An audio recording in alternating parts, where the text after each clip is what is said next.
Samantala, target ngayon ng mga otoridad na mapasok ang isang underground bunker sa KOJC compound na posibleng pinagtataguan ni Kibuloy at iba pang kapwa-akusado nito.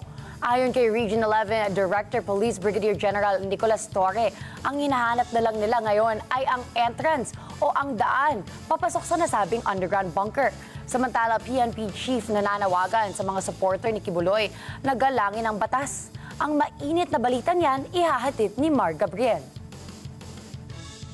Nanawagan si PNP Chief Police General Romel Francisco Marbil sa mga political backer ni Apollo Kibuloy na kumbinsihin na ito na sumuko at harapin ang mga akusasyon laban sa kanya. Sa harap nito, pinaalalahanan ng general ang mga political backer ni Kibuloy na ang pagkakanlong sa isang pugante ay seryosong paglabag sa batas. Pinaalalahanan din ni Marbil ang mga miyembro ng Kingdom of Jesus Christ na igalang at sumunod sa mga otoridad. Naniniwala rin ang opisyal na nasa loob lamang ng KOJC compound si Kibuloy kasama ang 4 pang kapwa-akusado base na rin sa mga natatanggap nilang impormasyon.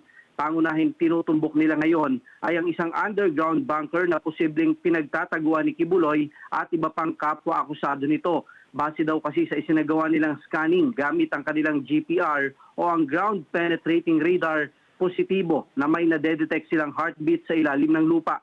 Ayon kay Region 11 Director, Police Brigadier General Nicolas Torre, tumutugma ito sa mga impormasyon na ibinabahagi ng kanilang informant. Ang hinahanap na lang daw nila sa ngayon ay ang entrance o ang daan papasok sa nasabing underground.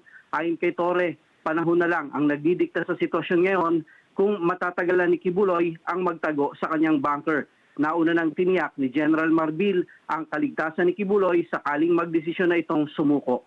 Para sa Mata ng Agila, Mar Gabriel, matatag, matapang, matapat.